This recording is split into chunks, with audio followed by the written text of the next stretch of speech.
Hello friend.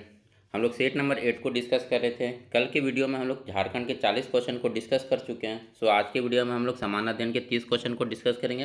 तो शुरू करते हैं अपनी वीडियो को। आज का जो हमारा पहला क्वेश्चन है, अग्रहरि के संदर्भ में निम्नलिखित कथनों में कौन सा सही है? यह ब्राह्मण को दी गई भूमि थी, यह एक सेना प्रमुख को दी गई उपाधि थी, यह संतों के ठहरने का एक स्थान था, या उपयुक्त में से कोई नहीं। तो प्राचीन काल में जो अग्रहरि था, ये जो है ब्राह्मण को दी गई भूमि को कहा जाता था। यानी जो यहाँ पर करेक्ट आंसर जगह ऑप्शन ए हो जाएगा। और ये भूमि कैसी भूमि थी? तो ये टैक्स फ्री भूमि थी, यानी इस पर कोई टैक्स नहीं लगता था। चलिए नेक्स्ट क्वेश्चन को देखते हैं। निम्नलिखित में कौन सा पद प्राचीन काल के दौरान दक्षिण भारत में उन कृषि मजदूर के लिए प्रयोग होता था जो जानवर की खाल का कार्य भी करते थे? तो पेरियार, वल्लभ, अरसर या पोलीगर। तो प्राचीन काल में जो दक्षिण भारत में कृषि मजदूर जो जानवर के खाल का भी कार्य करते थे, उन्हें हम पेरियार कहते थे। यानी यहाँ पर करेक्ट आंसर जगह ऑप्शन ए हो जाएगा। नेक्स्ट क्वेश्चन देखते हैं। मध्यकालीन भारत में किस संत के दोहे गुरु ग्रंथ साहिब में संकलित किए गए हैं? तुलसीदास, मीराबाई, रैदास या गुरु गोविंद सिंह। तो मध्यकालीन भारत में जिस संत का जो दोहा है वो गुरु ग्रंथ साहिब में संकलित किया गया है वो है रैदास। यानी यहाँ पर करेक्ट आंसर जगह ऑप्शन सी हो जाएगा। नेक्स्ट क्वेश्चन देखते हैं। श्री नारायण गुरु ने जाति प्रथा के खिलाफ जीवन भर अपना संघर्ष भारत के किस क्षेत्र में चलाया? ठीक है, ये पूछ रहा है कि श्री नारायण गुरु जी ने जाति प्रथा के खिलाफ जीवन भर अपना संघर्ष भारत के किस क्षेत्र में चलाया? तो केरल, तमिलनाडु, पश्चिम बंगाल या गुजरात। तो श्री नारायण जी ने अपने जाति प्रथा के खिलाफ जीवन भर जो अपना संघर्ष किए हैं वो केरल के क्षेत्र में किए हैं। यानी यहाँ पर करेक्ट आंसर जगह ऑप्शन ए हो जाएगा। नेक्स्ट क्वेश्चन देखते हैं। स्वामी रामानंद तीर्थ से संबंधित हैं। ठीक है, स्वामी रामानंद तीर्थ किससे संबंधित है? तो पुण्य पर्वा वायलार सत्याग्रह से, हैदराबाद रियासत में चले आंदोलन से, बरेली में 1857 के विद्रोह के नेतृत्व से, या आंध्र प्रदेश में पोलीगरों के विद्रोह से। तो स्वामी रामानंद जो थे ये किससे रिलेटेड थे? तो ये जो पुण्य पर्वा वायलग्राह सत्याग्रह जो चला था इससे रिलेटेड थे। यानी यहाँ पर करेक्ट आंसर जगह ऑप्शन ए हो जाएगा। नेक्स्ट क्वेश्चन देखते हैं। 13 अप्रैल 1919 को अमृतसर के जलियांवाला बाग में लोगों किस कारण एकत्रित हुए थे? तो गांधी जी और लाला लाजपत की गिरफ्तारी के विरोध में, गदर पार्टी के समर्थन में, डॉक्टर सैफुद्दीन किचलू और डॉक्टर सत्यपाल की गिरफ्तारी के विरोध में, या वैसाखी का त्यौहार मनाने के लिए।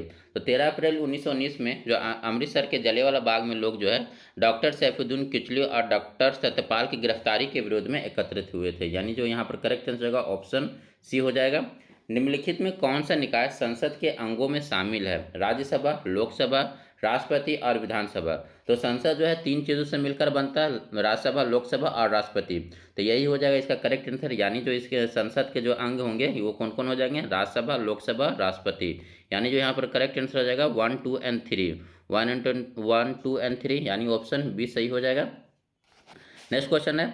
केंद्र सरकार तथा राज्यों के मध्य आर्थिक संबंधों का विवेचन की गई है। ठीक है, केंद्र सरकार और जो राज्य सरकार के बीच में आर्थिक के संबंध का जो विवेचन है किस अनुच्छेद में किया गया है? तो अनुच्छेद 168 से लेकर 171, अनुच्छेद 268 से लेकर 281, अनुच्छेद 278 से लेकर 291 या अनुच्छेद 289 से लेकर 295 तक।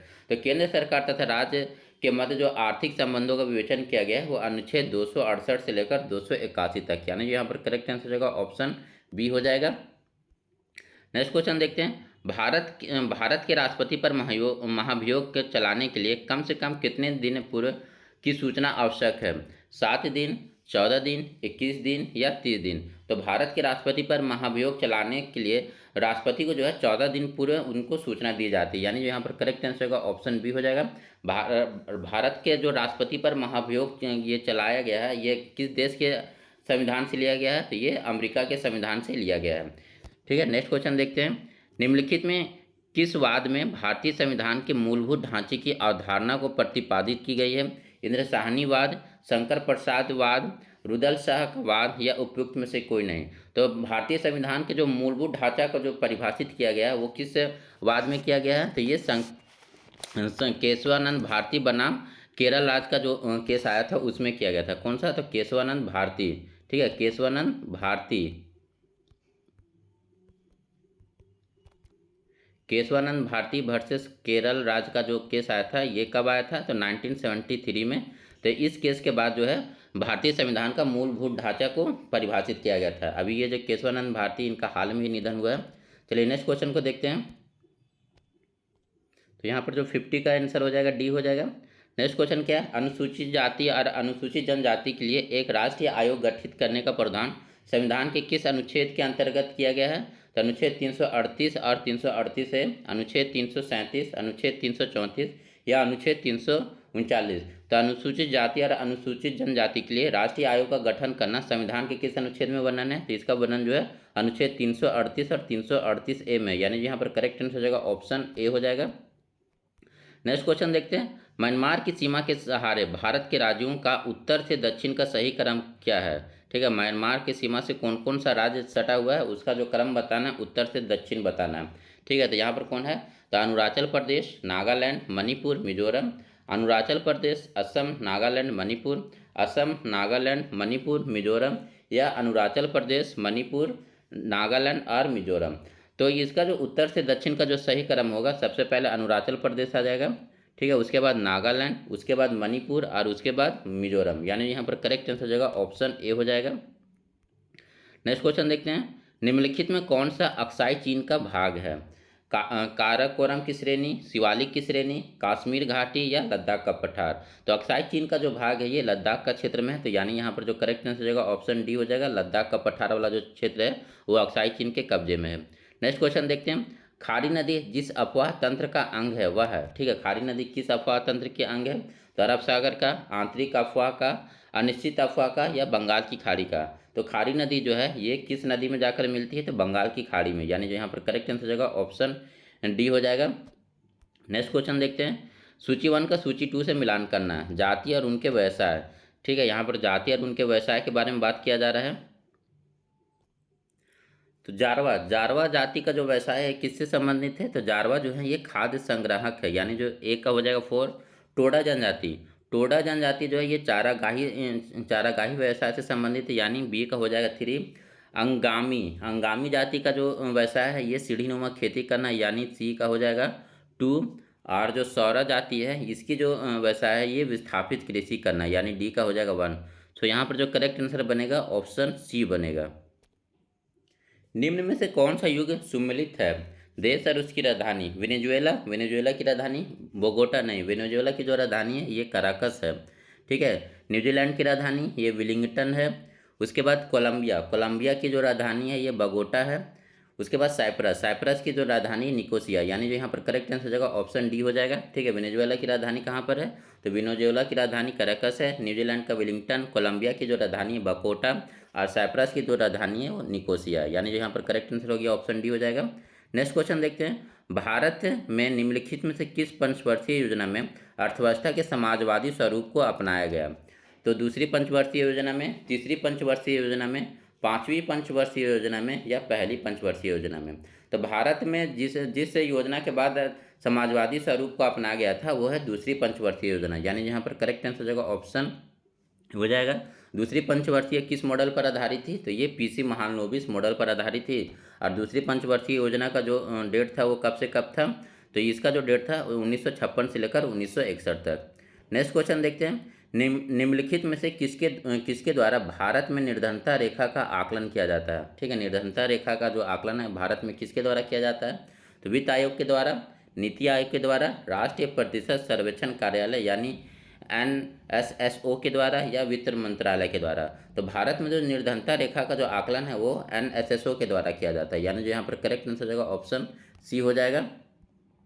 नेक्स्ट क्वेश्चन देखते हैं, निम्नलिखित में कौन सुमेलित नहीं है?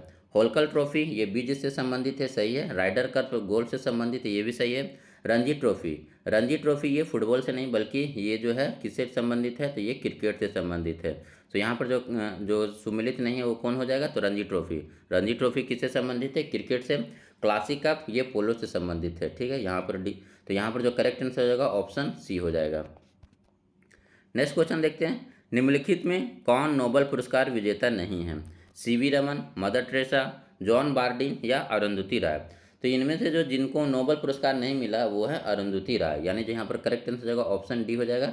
सीवी रमन को इनको कब मिलता है? तो ये 1930 में इनको मिलता है, ये भारतीय हैं, इन्हें जो है रमन इफेक्ट के लिए फिजिक्स में मिलता है। मदर टेरेसा ये भी भारतीय हैं, इन्हें 1979 में मिलता है शांति के लिए। उसके बाद जॉन बार्डिन, इन्हें 1956 में मिलता है, ये फिजिक्स में और ये ट्रांजिस्टर का खोज किए थे। ठीक है, तो ये इन्हें जॉन बार्डिन को कब मिलता है, तो 1956 में। नेक्स्ट क्वेश्चन देखते हैं, निम्नलिखित में से कौन सा सुमेलित नहीं है? परदेशिकी सेना 1949, राष्ट्रीय सुरक्षा गार्ड 1980, ठीक है ये भी सही है।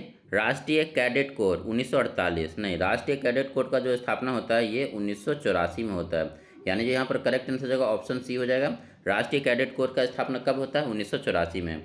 केंद्रीय रिजर्व पुलिस बल 1939, यानी जो यहाँ ये भी सही है। ठीक है, केंद्रीय रिजर्व पुलिस बल 1939 में इसका गठन होता है। प्रादेशिक सेना का 1949 में, राष्ट्रीय सुरक्षा गार्ड का 1980 में, राष्ट्रीय कैडेट कोर इसका जो स्थापना होता है 1984 में।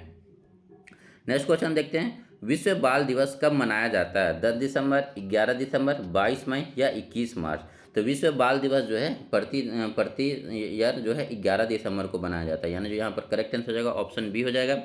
International crop research institute for semi arid tropics स्थित है कोलकाता में, पटना में, भुवनेश्वर में या हैदराबाद में? तो सेमी एरिड ट्रॉपिक्स जो है ये कहाँ पर है? तो ये हैदराबाद में, यानी यहाँ पर करेक्ट आंसर हो जाएगा ऑप्शन डी हो जाएगा। नेक्स्ट क्वेश्चन है, भारत का पहला राज्य जो एथेनॉल प्रोडक्शन प्रमोशन पॉलिसी 2021 को अपनाने का घोषणा किया है, ये कौन सा राज्य है?